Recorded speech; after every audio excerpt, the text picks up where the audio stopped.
오늘 우리에게 주신 하나님의 말씀은 신약성경 사도행전 15장 28절과 29절의 말씀입니다. 사도행전 15장 28절과 29절의 말씀입니다.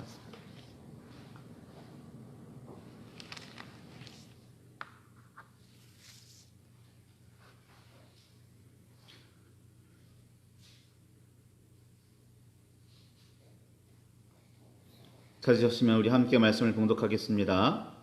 성령과 우리는 이 요긴한 것들 외에는 아무 짐도 너희에게 지우지 아니하는 것이 옳은 줄 알았노니 우상의 제물과 피와 목매어 죽인 것과 음행을 멀리 할지니라. 이에 스스로 삼가면 잘되리라. 평안함을 원하노라 하였더라. 아멘. 주님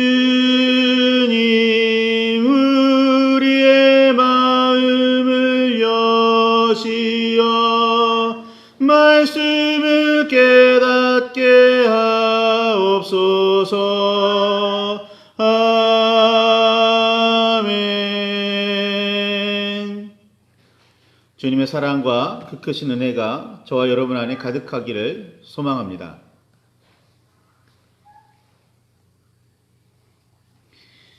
우리 주 예수 그리스도께서 약속하신 성령을 받은 제자들은 성령의 말하게 하심을 따라 담대하게 말하기 시작합니다. 성령이 임하시기 전까지의 제자들은 예수님과 동행하며 겪은 놀라운 경험을 통한 분명한 믿음은 있었겠지만 담대하지는 못했습니다. 당시 세상에서 물리적 권력을 휘두르고 있던 유대의 제사장들과 관리들이 무서웠고 로마의 권력자들이 두려웠습니다. 그래서 개인적으로 자신의 믿음을 지키는 정도였으며 함께 모이더라도 숨어서 기도할 뿐이었습니다. 이런 신앙생활도 작은 믿음은 아니었습니다. 적극적으로 드러내지 않았을 뿐 다른 사람들에게 들키면 여전히 사회에서의 추방이나 죽음이 기다리고 있었다는 사실을 기억하시기 바랍니다. 그러니 믿는다는 일, 믿음은 처음부터 목숨을 거는 일이었습니다. 요즘에는 그렇지 않죠. 이런 믿음을 작다고만 할 수는 없습니다. 적극적으로 나가지 않았다고 작다고만 할 수는 없습니다. 그러나 담대하지 못하고 적극적이지는 않은 상태였습니다. 이런 믿음의 모습이 오순절에 숨어서 기도한 제자들에게 성령이 임하신 후에는 크게 달라집니다. 성령이 충만해진 제자들은 거리로 나가 담대하게 예수를 증언하기 시작했고 적극적으로 말씀을 전하기 시작합니다. 이로 인해 예루살렘을 찾아왔던 각 나라와 각 지방의 사람들이 하나님과 예수 그리스도에 대해 전해 듣게 됩니다. 처음에는 대낮부터 새로운 술에 취했다는 등 제정신이 아니라는 등 조롱하는 사람들도 있었지만 제자들의 담대한 증언과 선포로 많은 사람들이 믿게 됩니다. 담대하고 적극적으로 변화된 제자들의 증언과 선포를 가장 먼저 들은 사람들은 누굴까요? 바로 유대인들이었습니다. 오순절 직후에 말씀이 선포된 장소는 예루살렘이었고 명절이 되어 유대 각지에서 모여든 사람들과 당시의 세계 각처에서 몰려든 사람들이 그 말씀을 들었습니다. 이들은 대부분 유대인이었고 유대교로 개종한 이방인들이었습니다. 명절에 예루살렘에 모여드는 이유는 하나님께 제물을 드리기 위함이었기 때문입니다. 더구나 베드로를 비롯한 사도들은 어느 마을에 가든지 가장 먼저 유대인의 회당을 찾아갔고 그곳에서 말씀을 전했습니다. 그러니 제자들의 선포를 들은 첫 사람들은 거의 모두 유대교인이었습니다. 그리고 나서 점점 그 대상과 범위가 성경을 보면 넓어지고 있다는 사실을 알게 됩니다. 믿는 사람들이 점점 많아지고 공동체가 날로 커지자 12명의 사도만으로는 모든 일을 감당할 수가 없게 됩니다. 그래서 7명의 일꾼을 따로 세우게 되고 사역을 나누어 맡기게 됩니다. 그중 한 사람인 스데반이 특히 은혜와 권능이 충만하여 사람들 앞에서 기사와 표적을 많이 행했고 소위 배웠다는 사람들과 논쟁에서도 이깁니다. 스데반을 통해서 일어난 일들을 본 유대인들은 결국 그를 잡아서 돌로 쳐 죽이게 되죠. 그리고 유대인들은 본격적으로 예수를 따르는 사람들을 박해하기 시작합니다. 이 박해로 몇몇 사람들을 제외한 대부분 믿는 사람들은 예루살렘과 유대를 떠나서 그 다른 지역, 이외의 지역으로 흩어지게 됩니다. 스데반의 일로 일어난 이 박해라는 환란은 오히려 예루살렘에만 머물러 있던 예수 그리스도에 대한 증언을 유대를 넘어 사마리아에, 그리고 가나안을 넘어 세계 여러 지역에 전하는 계기가 됩니다. 성령에 충만한 믿음의 사람들은 잠시라도 예수 그리스도를 증언하는 일에 소홀하지 않았습니다. 그곳이 어디건 간에, 어떤 상황이든 간에, 다니던 중이든 여행하는 중이든 상관이 없었습니다. 하나님의 말씀과 예수 그리스도에 대한 증언은 성령에 충만한 사람들에 의해 날이 갈수록 넓게 많이 퍼져 나갑니다. 이 와중에 빌립은 예루살렘을 찾아왔다가 돌아가고 있는 에티오피아의 고위 관리, 성경에는 넷이라고 기록되어 있는데 이 사람에게도 복음을 전하게 되지요. 그는 선지자 이사야의 글을 읽으면서도 깨닫지 못하고 있었는데 빌립이 그 말씀을 깨우쳐 주었고 그로부터 시작해서 예수 그리스도를 전했으며 마침내 세례를 베풀어 줍니다. 베드로는 가이사랴에 사는 고넬리오라는 사람에게 복음을 전했지요. 고넬리오는 이방인입니다. 로마 군대의 백부장이었다고 합니다. 그렇지만 그가 온 가족과 함께 하나님을 경외하고 있었고 또 선행을 많이 베푸는 사람이기도 했습니다. 그렇지만 예수 그리스도를 전해 드는 건 아니었지요. 그런데 베드로가 이 고넬료에게 예수 그리스도를 전합니다. 복음을 듣게 하시는 거죠. 그리고 빌립과 베드로가 이방인에게 복음을 전했다지만 아직 가나안 땅을 벗어난 상태는 아니었습니다. 그러나 스데반으로 인해 일어난 환란은 가나안 땅을 넘어서 하나님의 말씀과 예수 그리스도가 전 세계로 전파되는 계기가, 시발점이 되었습니다. 유대 땅을 벗어나면서도 여전히 복음을 전하던 사람들은 드디어 안디옥에 이르게 되었고 그곳에서 헬라인, 그러니까 그리스인에게도 복음을 전하기 시작했다고 사도행전 11장 20절에는 기록하고 있습니다. 이 안디옥에 예루살렘에서도 이미 선한 영향력을 많이 끼치고 있었던 바나바가 파송되어서 그 안디옥에서 복음을 들은 사람들에게 말씀을 가르치고 전하는 일을 맡기게 됩니다. 그리고 바나바는 이제 막 변화되어서 정말 사울에서 바울로 이름이 바뀌는 그 사람을 데리고 안디옥으로 함께 갑니다. 바나바와 사울, 즉 바울이죠. 그는 그들이 안디옥에서 복음을 가르치자 유대인이나 이방인 모두 더욱 많은 사람이 믿기 시작했고 이를 계기로 안디옥에서 처음으로 그리스도인이라는 이름으로 불리우게 됩니다. 유대인이나 이방인이라는 이름이 아니라 유대교로 개종한 이방인 혹은 예수님을 믿는 이방인 이렇게 불리는 게 아니라 그들을 모두 그리스도인이라고 부르기 시작했다는 말입니다. 이 사실이 중요합니다. 이제는 출신을 따지지 않고 그가 어떤 사람인지를 따지지 않고 단 한 가지 그가 무엇을 어떻게 믿느냐에 따라 불려지기 시작했다는 말씀, 그런 뜻입니다. 복음이 유대를 넘어 사마리아로, 가나안을 넘어 세계로, 이스라엘 민족을 넘어 모든 나라와 민족에게 전파되고 있는 상황에 그리스도인이라는 이름을 얻었던 겁니다. 그러나 다 같은 그리스도인이 되었지만 어린 시절부터의 삶에 물들어 있던 생각과 버릇까지 바뀌지는 않았던 모양입니다.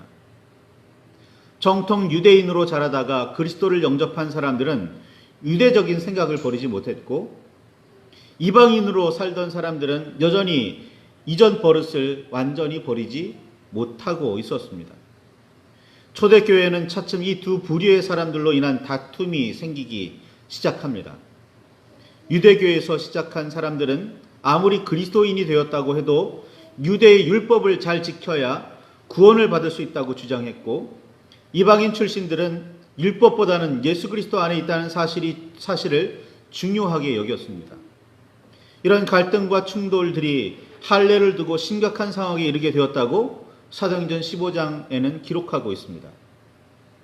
안디옥에서 유대인이나 이방인을 구분하지 않고 복음을 전하고 있던 바울과 바나바는 당연하게도 예수 그리스도 안에 있다는 사실 하나가 가장 중요하다고 주장했고, 안디옥의 상황을 살피러 유대로부터 내려온 사람들은 유대의 율법을 지켜 할례를 받지 않으면 구원도 없다고 주장했습니다. 이 두 가지가 서로 충돌했던 겁니다. 이 일 때문에 적지 않은 다툼과 변론이 일어났다고 성경은 기록하고 있고, 그들끼리는 결론을 내리지 못해서 예루살렘에 있는 사도들과 장로들에게 무엇이 옳고 무엇이 그른지 어떻게 해야 되는지 판단해 달라고 그렇게 문의하게 됩니다. 요청하게 되죠. 사리를 밝혀 옳고 그름을 따지자는 변론이지만 서로 옳다고 주장하다 보면 감정적 다툼마저 일어나기도 합니다. 그 이야기가 사도행전 15장입니다. 역사상 첫 공의회, 즉 여러 지역에 흩어져 있는 교회의 지도자들이 모여서 모든 교회가 함께할 신조와 원칙에 관한 문제를 의논하고 결정하는 첫 회의입니다. 예루살렘 공의회라고 부르기도 합니다. 그게 사도행전 15장에 있는 이야기이지요. 오늘날 우리는 이 회의의 결정을 너무나 잘 알고 있습니다. 이에 따라 신앙생활을 하고 있기 때문에 우리는 별로 대수롭지 않게 생각할 수도 있지만 당시에 이 문제는 매우 심각했습니다. 안디옥에서는 다툼까지 일어났지만 다행히도 예루살렘에서는 다툼보다는 변론이 더 많았던 모양입니다. 할례의 문제를 두고서 예루살렘에 모인 사도와 장로들 사이에 많은 이야기가 오간 후에 베드로가 이렇게 말합니다. 사도행전 15장 7절에서 11절에 이르는 말씀이죠. 형제들아, 너희도 알거니와 하나님이 이방인들로 내 입에서 복음의 말씀을 들어 믿게 하시려고 오래전부터 너희 가운데서 나를 택하시고 또 마음을 아시는 하나님이 우리에게와 같이 그들에게도 성령을 주어 증언하시고 믿음으로 그들의 마음을 깨끗이 하사 그들이나 우리나 차별하지 아니하셨느니라. 그런데 지금 너희가 어찌하여 하나님을 시험하여 우리 조상과 우리도 능히 매지 못하던 명예를 제자들의 목에 두려느냐. 그러나 우리는 그들이 우리와 동일하게 주 예수의 은혜로 구원받는 줄을 믿노라 라고 베드로가 말합니다. 또한 야고보는 아모스서 9장 11절과 12절을 인용하면서 이렇게 말하지요. 내 의견에는 이방인 중에서 하나님께로 돌아오는 자들을 괴롭게 하지 말고 다만 우상에 돌아온 것과 음행과 목매어 죽인 것과 피를 멀리하라고 편지하는 것이 옳으니라. 이는 예로부터 각 성에서 모세를 전하는 자가 있어 안식일마다 회당에서 그 글을 읽음이라 하더라 라고 그렇게 말했습니다. 베드로의 말은 성령을 받고 믿음으로 마음을 깨끗하게 하는 데에는 차별이 없고 구원은 주 예수의 은혜로 받는다는 예수 그리스도의 은혜로 받는다는 사실을 너희가 믿어야 한다. 그것을 구원은 율법을 믿음으로 받는 게 아니라 주님의 은혜로 받는다라고 그렇게 말하는 거고, 야고보의 말은 모든 이방인도 주를 찾게 하시려는 하나님의 뜻이 이미 아모스 시대부터 옛날부터 선포되고 있었듯이 이방인이 교회에 들어온 일을 막으면 안 되고, 또 유대인인 우리도 율법을 온전하게 지키고 있다고 말할 수 없으면서 과거에나 지금에나 율법을 완전하게 지켰다고 말할 수 없으면서 왜 이방인에게 율법을 온전히 지키라고 요구하느냐 라고 그렇게 말하고 있는 겁니다. 그건 오히려 하나님께로 돌아온 자들을 괴롭게 하는 일이 될 뿐이라고 그렇게 말하는 거죠. 이게 야고보와 베드로의 주장이었습니다. 예루살렘 공의회에서 베드로와 야고보가 말한 내용은 오늘날 우리의 신앙생활에서도 매우 중요합니다. 첫째는 율법이 아니라 주 예수 그리스도의 은혜로 구원을 받는다는 사실입니다. 둘째는 이방인들이 교회에 들어오지 못하게 막는 어떤 일도 있어서는 안 된다는 말입니다. 이방인을 우리가 자주 사용하는 말로 바꾸면 교회 밖에 있는 사람 혹은 교회 다니지 않는 사람들 모두를 의미합니다. 교회 밖에 교회 다니지 않는 사람이란 말이 정확한 표현은 아니죠. 더 정확하게 말하자면 예수를 믿지 않는 사람들, 우리식으로 표현한다면, 하여간에 그들이 교회에 들어오는 일을, 그 발걸음을 막으면 안 된다는 게 야고보의 주장이에요. 그 아모스부터 그 이전의 선지자들부터 우리에게 늘 말씀해 왔던 하나님의 뜻이라는 겁니다. 그런데 그들을 왜 막으려고 하느냐, 그들을 왜 괴롭게 해서 하나님께로 나아가는 일을 막느냐라고 말하는 거죠.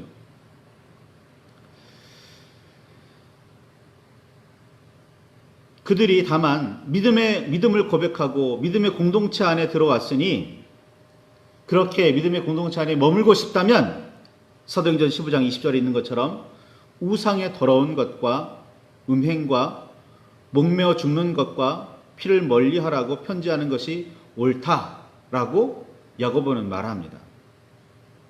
이는 이미 유대인인 우리가 안식일마다 읽고 다진 율법이기도 하니 이방인들에게도 이것만 지키라고 권하면 된다고 말하는 겁니다. 우상의 더러운 것, 음행, 목매어 죽는 것, 피를 멀리하는 것, 이 네 가지가 성도가 지키며 살아야 할 규칙이라는 말입니다. 사도행전 15장 20절의 말씀입니다. 목매어 죽인 것.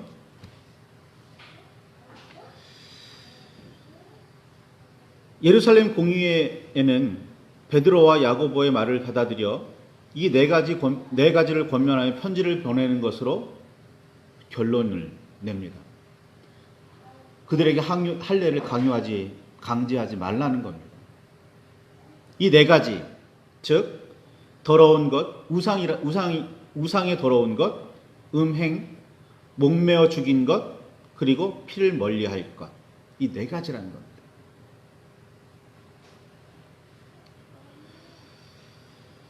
이것이 예루살렘 공의회의 결론이었습니다. 우상의 더러운 것은 곧 우상의 제물임이라고 사도행전 15장 20절과 29절을 비교해 읽으면 알 수 있습니다. 우상에게 제물 드리는 일, 즉 하나님이 아닌 다른 신들인 우상을 숭배하지 말라는 말입니다. 당시에는 동물을 잡아 고기를 먹기 위해서는 신 앞에서 죽여야만 했습니다. 그것이 유대교이든 다른 종교든 로마의 다른 종교든이든 같은 법칙이었습니다. 그러니까 동물을 잡아서 그 고기를 먹으려면 반드시 신전에서 그 일을 했어야만 했어요.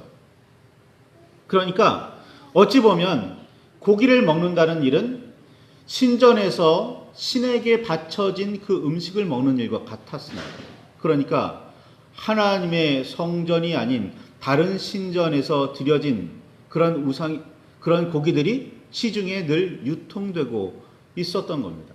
그러니까 고기를 먹는 일은 늘 이 우상을 섬기는 일과 서로 연관되어서 항상 초대교인들을 괴롭힌 문제였습니다. 이에 대해서 바울은 고린도전서 8장 8절에 음식은 우리를 하나님 앞에 내세우지 못하나니 우리가 먹지 않는다고 해서 더 못하는 것도 아니고 먹는다고 해서 더 잘 사는 것도 아니다 라고 그렇게 말합니다. 또 고린도전서 8장 13절에 보면 만일 음식이 내 형제를 실족하게 한다면 나는 영원히 고기를 먹지 아니하여 내 형제를 실족하지 않게 하리라 라고 다짐하는 바울의 소리를 들을 수 있게 됩니다. 음식으로서 고기를 먹는 일을 우상 숭배와 관계가 있다고 말하지는 않았지만 혹시라도 우상에게 드렸던 고기를 먹는 일로 믿음의 형제 중 누군가가 실족할 위험이 있다면 자신은 평생 고기 먹지 않겠다는 겁니다. 우상의 더러운 것 혹은 우상의 제물은 우상에게 드렸던 고기를 먹는 문제가 아니라 우상 숭배를 의미하는 겁니다. 이방인으로서 그리스도인이 된 사람들이 지켜야 할 첫 번째는 우상 숭배하지 말라는 말씀입니다. 이는 모세가 전한 10계명의 첫 번째와 두 번째 계명에 해당합니다. 그러니까 유대인이든 아니든 반드시 지켜야 하는 말씀이라는 거죠. 두 번째는 음행하지 말라는 말씀입니다. 육체적인 쾌락, 즉 정욕을 멀리하라는 말씀이죠. 바울은 불의와 경건하지 않은 마음에 대해서 말하면서 하나님께서 마음의 정욕대로 더러움에 내버려 두시고 몸을 서로 욕되게 하게 하셨기에 그들이 불의해지고 불건강하게 되었다고 그렇게 말합니다. 정욕은 자기 마음대로 자기 욕심을 채우려는 데서 시작합니다. 이게 정욕입니다. 하나님의 뜻이 아닌 정욕. 야고보는 야고보서 1장 14절 15절에 오직 각 사람이 시험을 받는 것은 자기의 욕심에 끌려 미혹됨이니 욕심이 잉태한즉 죄를 낳고 죄가 장성한즉 사망을 낳느니라 라고 가르쳤습니다.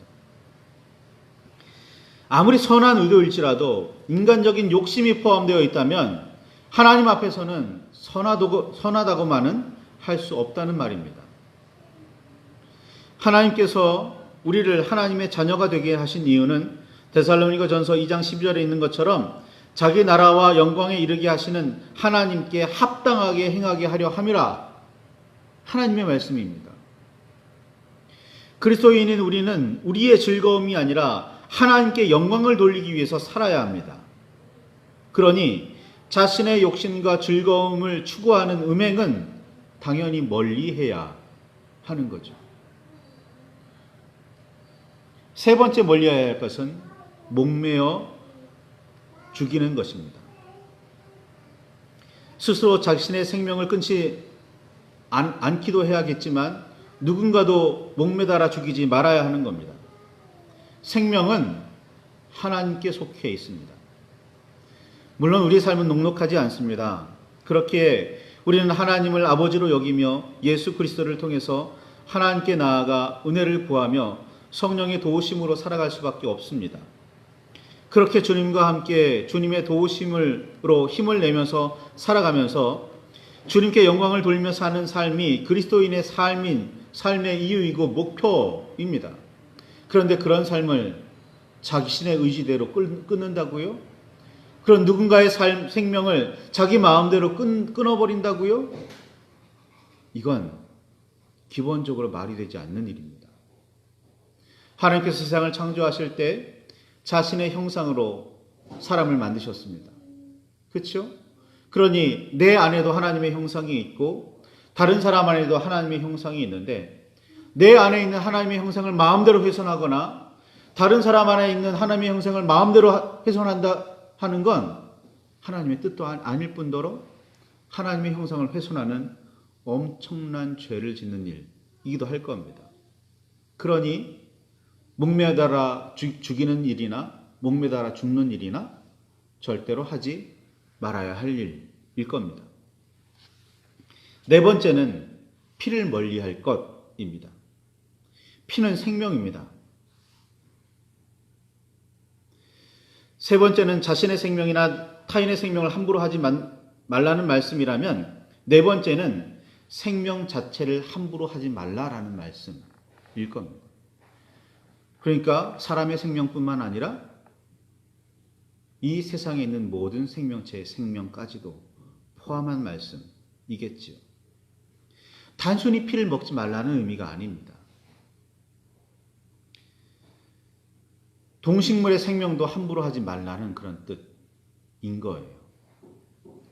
태초의 말씀에 보면 하나님께서 세상을 창조하시고 생육하고 번성하라는 명령을 사람에게만 하지 않으셨습니다. 동식물에게도 하셨고 노아의 홍수 이후에도 사람뿐만 아니라 동식물에게도 생육하고 번성하라고 명령하셨습니다. 그러니까 사람의 생명뿐만 아니라 이 땅에 있는 모든 생명을 소중하게 여기는 것, 그것이 믿음의 사람들이 해야 할, 하나님을 섬기고 그리스도를 따르는 사람들이 해야 할 믿음의 모습, 신앙의 삶의 모습이라는 사실 기억하시기 바랍니다. 어쨌거나 생명은 함부로 다루어서는 안 됩니다. 사람의 생명이든 동식물의 생명이든 말입니다. 자연의 생명이든 말이죠. 이것이 예루살렘 공의회가 할례를 앞세운 율법주의자들과 이방인으로서 그리스도를 따르기 시작한 사람들에게 편지한 요긴한 것들입니다. 우리가 그리스도로 말미암아 구원받는다는 것, 그리고 이방인들 중에 아무도 하나님께 나오는 것을 막으면 안 된다는 것, 두 가지는 분명한 사실이고, 그리고 그 외에 이방인들의 삶에, 이방인들에게, 이방인 출신의 그리스도인들에게, 혹은 유대 출신의 그리스도인들에게, 아니 모든 그리스도인들이 지키며 살아야 할 삶의 모습, 이 네 가지입니다. 이것이 요긴한 것들인 거죠. 우리 한번 깊이 생각하시며 묵상해 보시길 바랍니다. 흔히 하나님 외에 더 사랑하는 그 무엇이 있다면 그것이 우상이라고들 말하는데, 우상을 멀리하고 계십니까? 하나님보다 더 사랑하는 게 혹시 있습니까? 하나님을 믿고 그리스도를 따르지 않는 사람들이 교회에 손쉽게 다가올 수 있도록 어떤 일을 하고 계십니까? 교회에 문턱이 있다면 그 문턱을 어떻게 낮추고 계십니까? 교회에 문이 있다면 그 문을 어떻게 활짝 열고 있고 어떤 방식으로 넓히고 계십니까?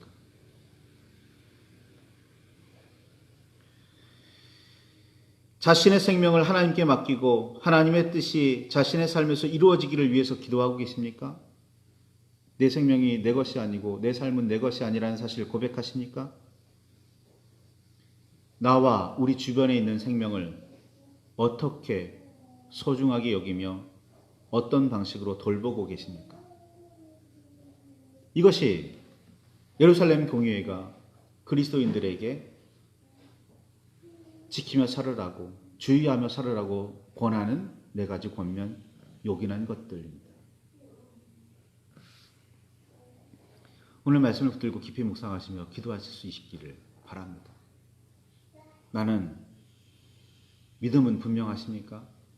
예수 그리스도로 인해 구원받았다는 그 믿음은 분명하십니까? 예수 그리스도에게로, 교회로 나오는 누군가의 발걸음을 막고 있지는 않으십니까?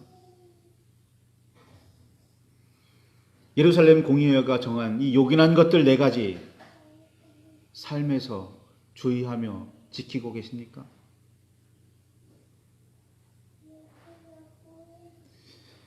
말씀을 묵상하시며 깊이 묵상하시며 기도하시길 바랍니다. 하나님의 뜻이 무엇인지, 주님의 가르침이 무엇인지, 성령의 인도하심이 무엇인지를 깊이 그리고 분명하게 깨닫는 시간이 되시기를 바랍니다.